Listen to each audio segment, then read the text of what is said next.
Alright, let's turn down some music and through the magic of video. I wanted to show you guys the slow speed stuff here. First gear, idling, no chugging. We are going slightly downhill, so let's turn around and go back the other way. Now uphill, let's see if it'll maintain. Be careful when you're doing this. Bike stall. If it stalls, there you go. Slightly uphill. Give it a little throttle. It goes. And you let off, and it smoothly goes back to where it was, right? There's no more of that erratic, pretty cool, huh? Anyway, that's all I wanted to show you.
Booyah! Morning, folks. How's it going? Currently on the way to work on the Ibex 450. It is probably 7:30 and the temperature is about 65. School starts here in another couple weeks. Traffic will quadruple in Southern California. Can we just get rid of all the kids? I don't know. Anyway. So yeah, today we're riding and we are testing the Uncle Wangs decat ECU. Of course, I'm not decatted. I have the factory exhaust, except for the slip-on from, you know, Akrapovic.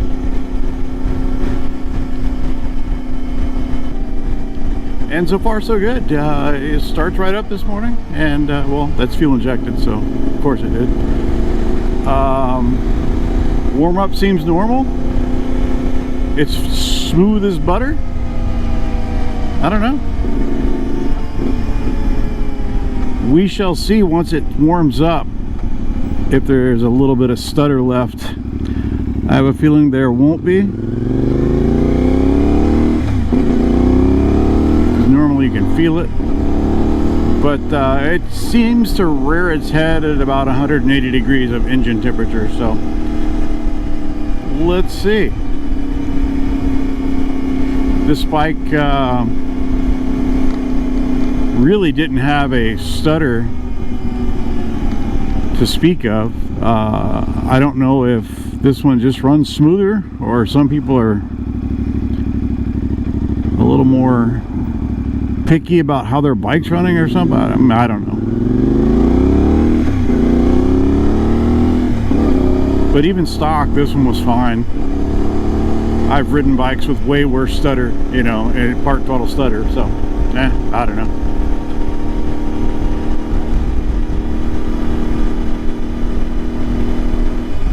I think a lot of times what happens, and you know, nothing against new riders, but I think a lot of times what happens when a bike like this comes out,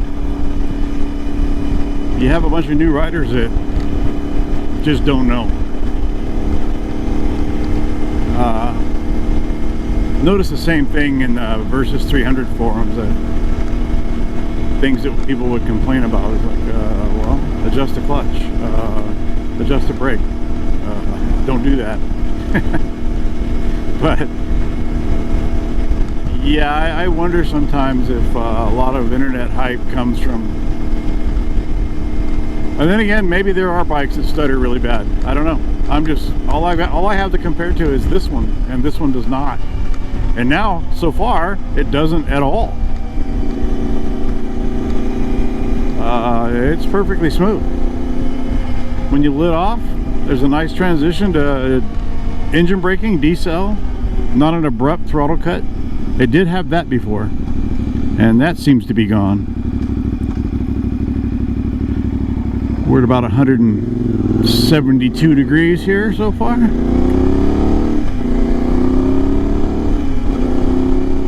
I think a lot of times too, there's a, you know, a guy was complaining about the thermometer, or the engine temperature rather, fluctuating all over the place. And that's pretty normal on motorcycles. They're small engines. They don't hang on to heat like, and they're made out of aluminum, like cars. Like a car, you know, will warm up and the thermostat will pop at 180 and it'll just sit there at 180 all day long, even under load, as long as you're not overloaded. Bikes aren't like that. They go all over the place.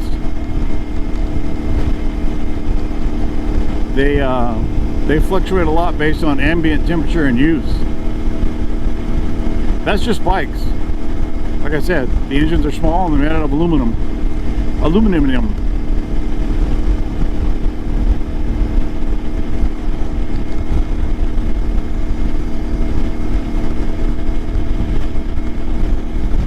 See, I dropped back down to 169 because we're cruising along at this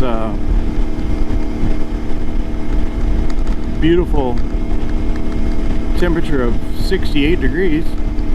Hey, you know, that's one thing CF Moto, well, actually there's two things. They could have made this bike a perfect bike. Cruise control and an outside air temperature. Come on, man, you got all that real estate there for numbers. All it took was a little tiny probe sticking out in the air. You're already measuring outside air temperature anyway for the fuel injection. Why not just tell us what it is, right? Put that in your update, CF Moto.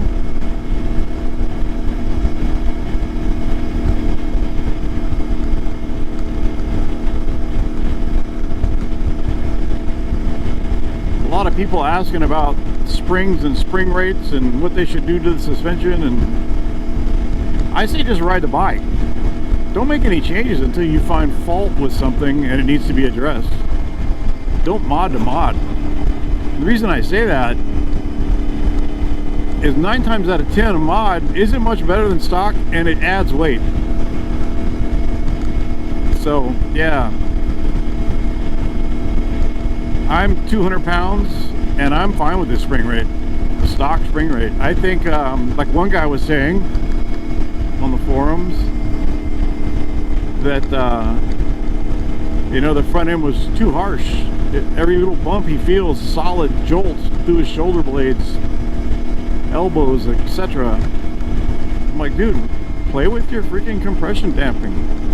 Let that damping take care of that for you. That's what it's there for.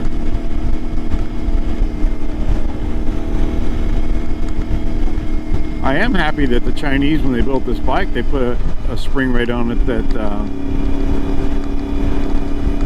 at least for weight wise, it's you know, 180 pound rider, not a 120, 130 pound rider like most Japanese bikes.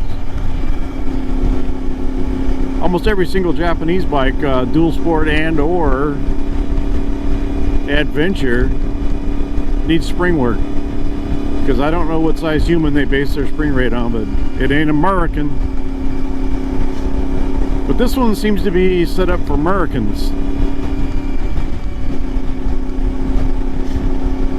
You know, us big barbecue eating beer belching, facial hair wearing Americans.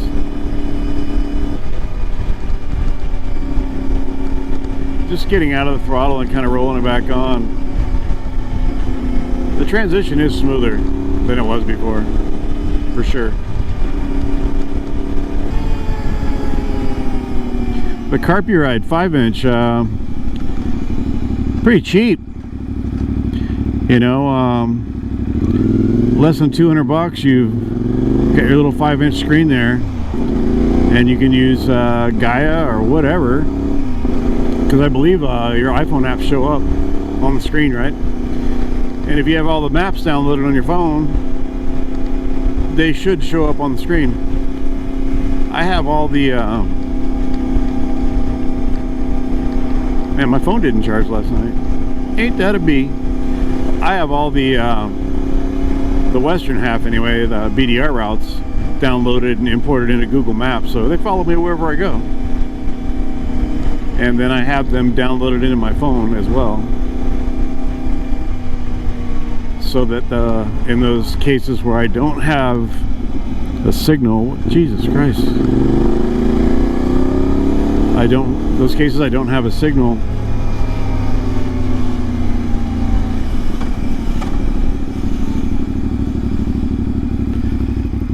I can use my downloaded maps.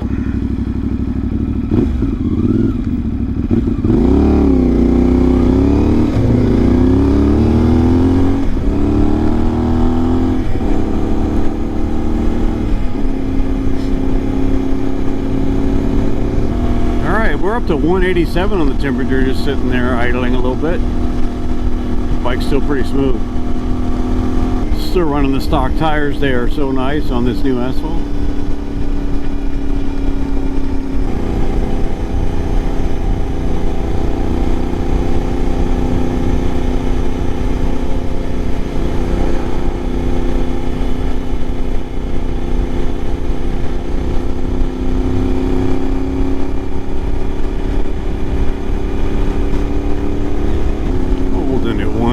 Throttle still smooth, bike still smooth.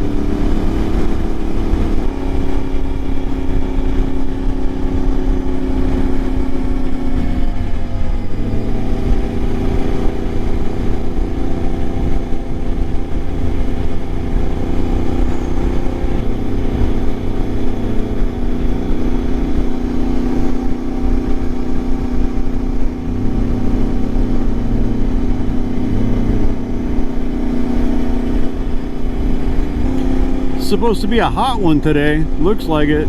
All that hazy out there, hazy days.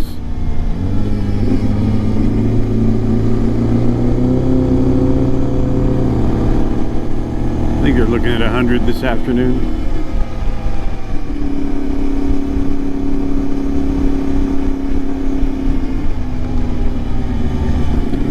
Need to take some more time off and get out and go for a ride. Do some moto camping. That's where it's at.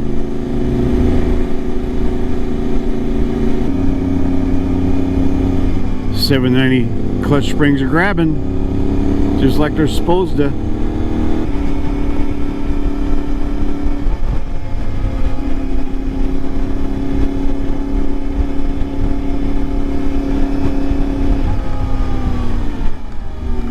What are we stopping for? Just go up the hill.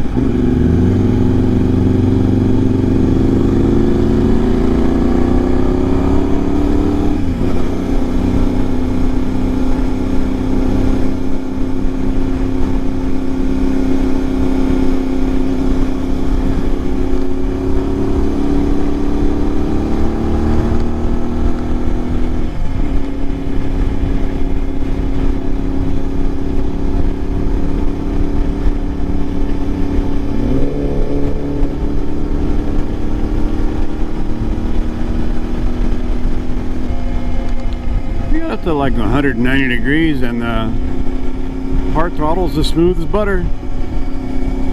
I'm stoked. Kicking around the idea of going up to Northern California and doing the Lost Coast BDRX. Only issue for me is that It's not really an issue, but it is. 610 miles to the southernmost point of that route from my front door. So that's 1,200 miles just to get there and back, and then do the ride. The miles aren't so bad as far as, except for, wow. The miles aren't so bad. It's the extra time you have to take off to travel 1,200 miles just to get your destination, right? That's probably 4 days of vacation wasted on just getting to where you want to go ride. You're gonna rent a U-Haul box van and just throw everybody's bike in the back and go up there and turn the U-Haul in and do our thing, and then maybe ride back.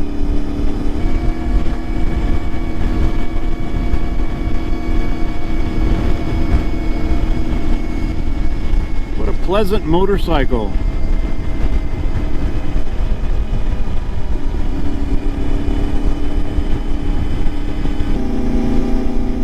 Trying to find that part throttle area where there's a burble. It's getting harder and harder to find.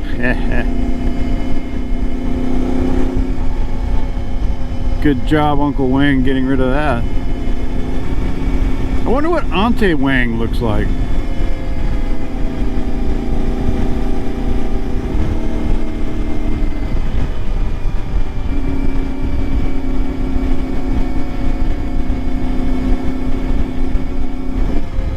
You know, being 100 degrees, I haven't been able to get out to ride much. It's just too darn hot.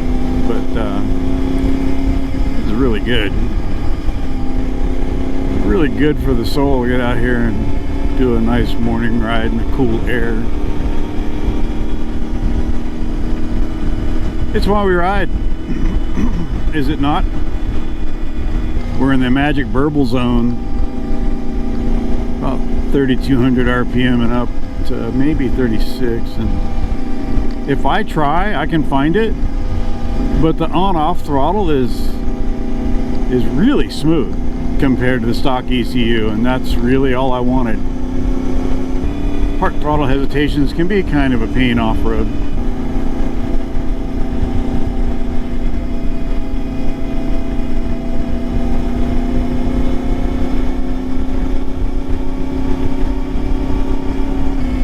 You guys know there's a 500cc version of this engine?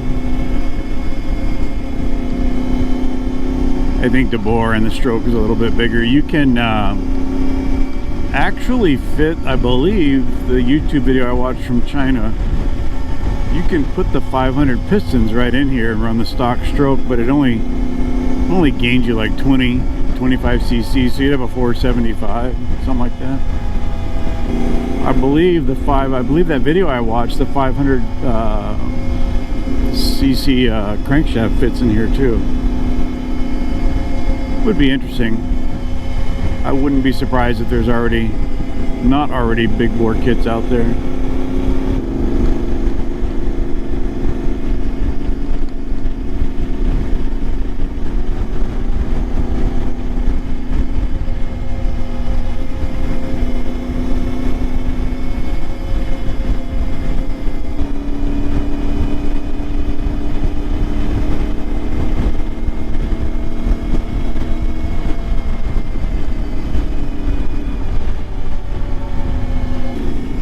Got my brake free on the back of my head turned on, annoying the guy behind me.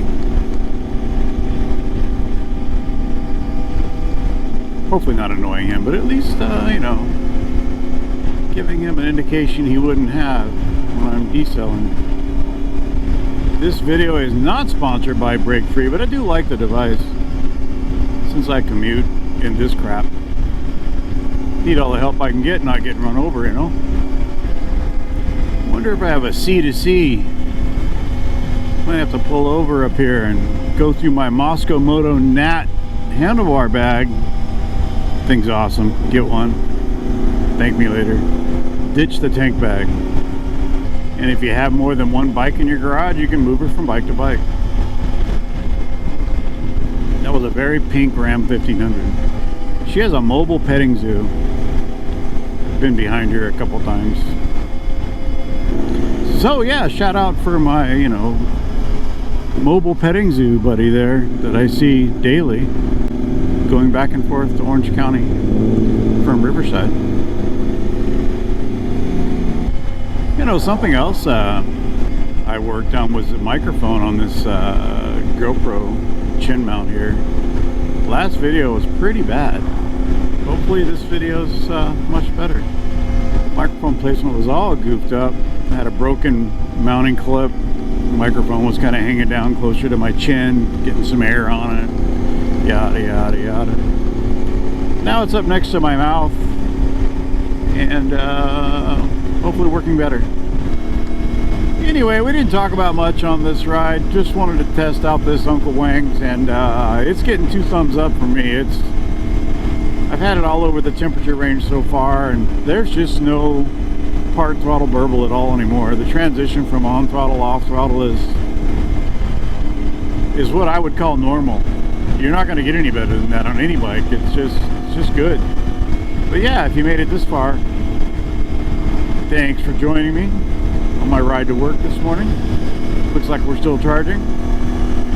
We've gone from bright blue sunny skies to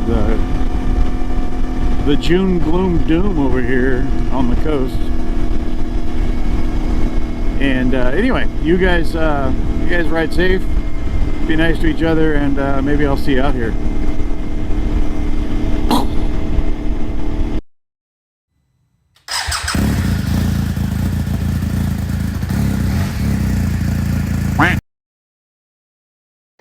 Haven't found any camels yet, but we out here.